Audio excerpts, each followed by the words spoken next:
Greetings, children of the screen. Your friendly neighborhood Nerd Scum here once again with the next installment in my coverage of the Crossed Saga. This time we're going to be taking a look at Crossed Badlands, issue number 52, the third installment in the Thin Red Line story arc. If you missed the previous installment, a link for that video is going to be popping up now, and if you're not subscribed to the channel, then make sure to subscribe and hit that little bell for notifications so you don't miss the next installment in this series, as well as all the other fucked up shit I cover here on the channel. And speaking of which, since it tends to come up in the comment section of every Cross video I do, here's a link to my coverage of the movie The Sadness, a film that is highly inspired by the Cross franchise. If you like Crossed, you'll dig it. So, without any further ado, let us enter the world of death. The world of the demented and the damned, the world of the Cross.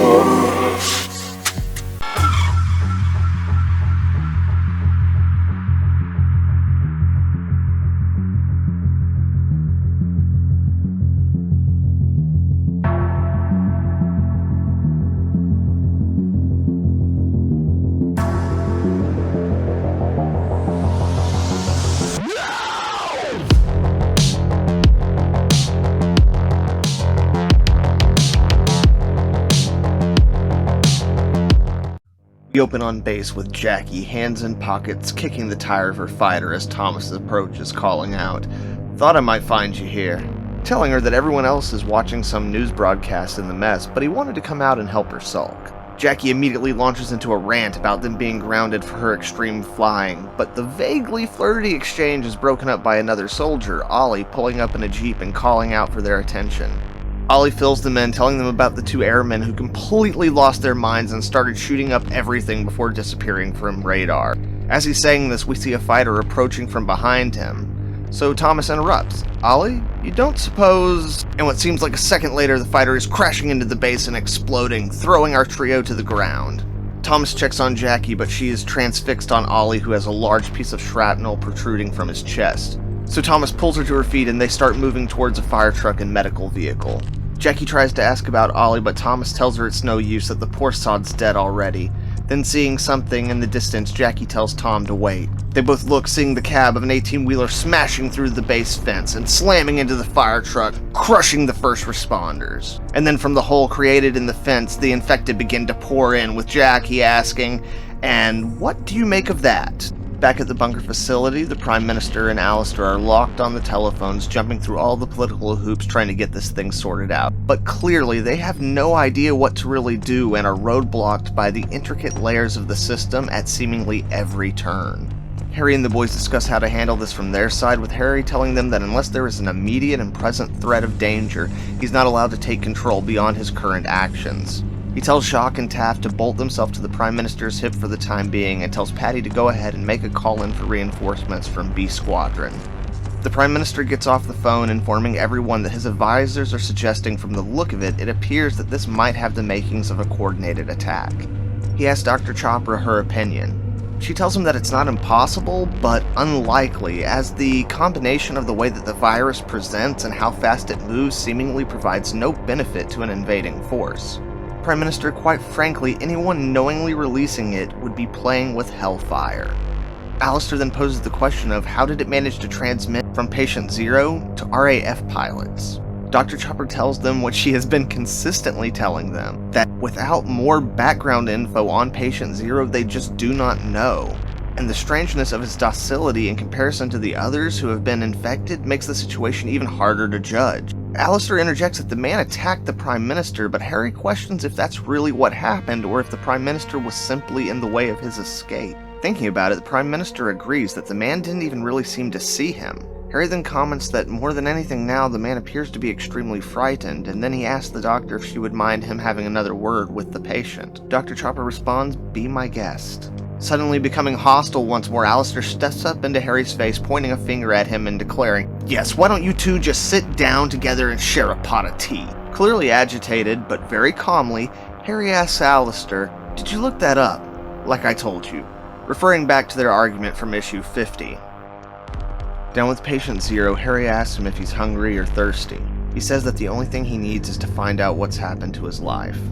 Harry asked him what he meant before when he said that he could smell the screams of the men that Harry killed, if Patient Zero can explain how it's possible to smell a scream. Patient Zero responds with head hung, No, but I know it is. I can taste murder. Hear blood? It has a sound, a pounding, pumping sound, as if it's being squeezed along a long tunnel under immense pressure, charging to the surface. Harry then asks him if he knows how he ended up being able to do this. Patient Zero responds that he might have hurt someone that he cared about, saying that he thinks he can feel them. Harry then questions, "You said you had to make it go away again. Just before you stopped talking to the doctor, that's what you said, it. Is this it?" But Patient Zero responds with a no. That's something altogether different, a smiling voice. "I think it'll be laughing soon, and when it does, there'll be no stopping it.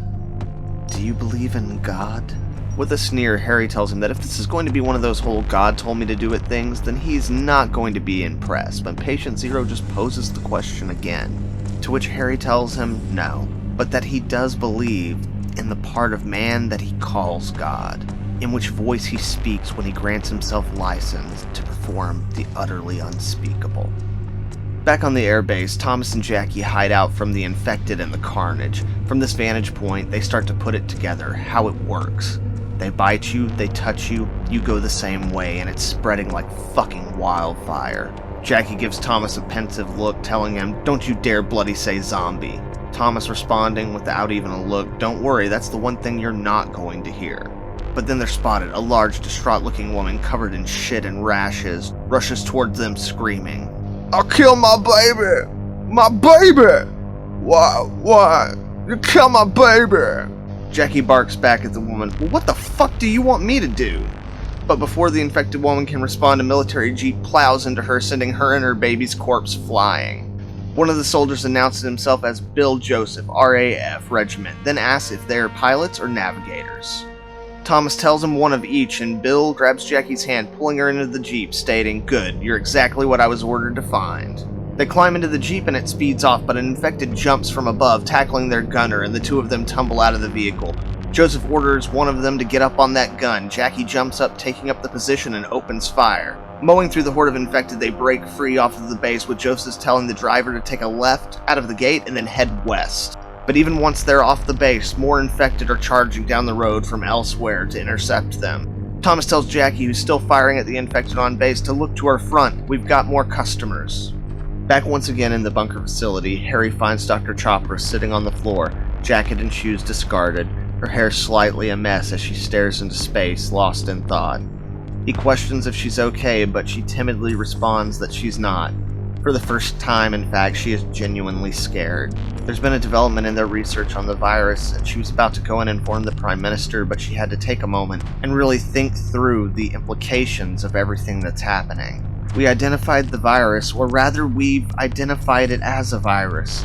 As far as I'm aware, nothing like this has previously existed. She then goes on to tell him that she gets the sense that the virus is only now becoming fully developed. From all of the reports that they've been receiving, it seems that it began with a large range of symptoms, but those symptoms have been slowly narrowing down like a funnel.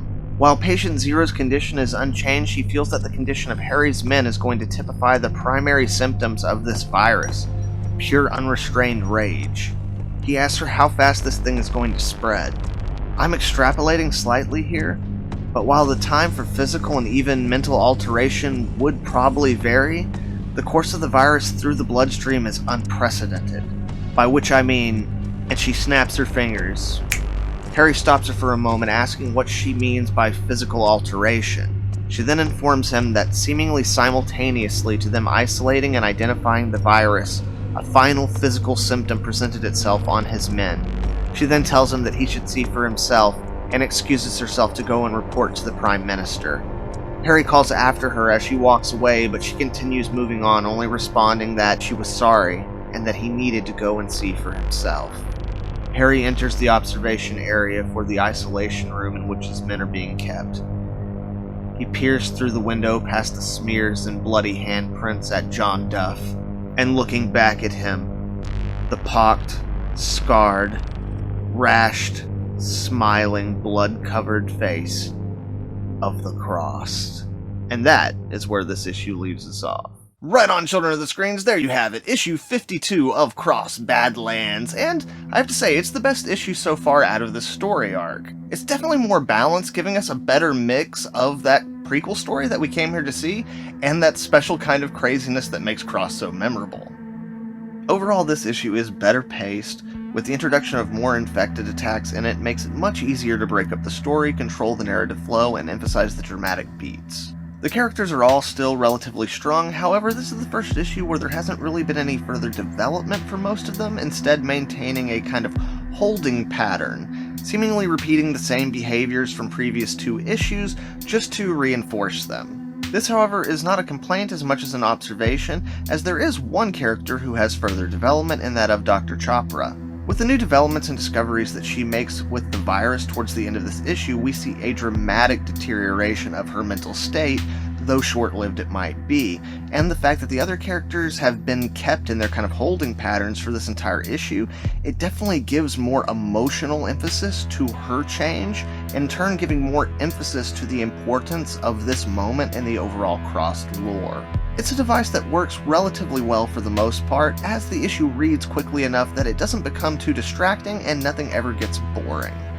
Similar to the previous 2 issues in this story arc, the art is incredibly strong. The chaos and madness in the wake of the Crossed virus spreading delivers on everything Crossed is known to be, while still managing to maintain the reader's attention during the heavy dialogue and expositional scenes with fantastic use of body language and facial expression to aid in solidifying the tone. When looking through the panels of large groups of infected, you can see the virus in multiple phases of its development before drawing the reader's attention to its change and solidifying it with the Crossed rash iconography we all know and love. Little touches like this go a long way in making this issue feel more full and immersive than the previous 2 without drawing outright attention to it, and it works exceedingly well. So all in all, not only is this an overall improvement over the previous 2 issues, but just at its core, this feels more like what I wanted the story to be when I initially went into it. Though I will say that for me personally, I kind of am a little bit more interested in the evolution and development of the virus into what we know it to be, and kind of wish that we went a little bit more in depth into that. But then again, Garth Ennis isn't a motherfucking biologist, you know? He's a Euro extremity comic book writer, so maybe, I don't know, maybe that's just on me, you know, expectation versus reality, I don't know. What do you guys think? Let me know down in the comments below. And thank you very much, children of the screen, for watching this video. I really hope you enjoyed it, and I can't wait to see you in the next one. Nerd Scum.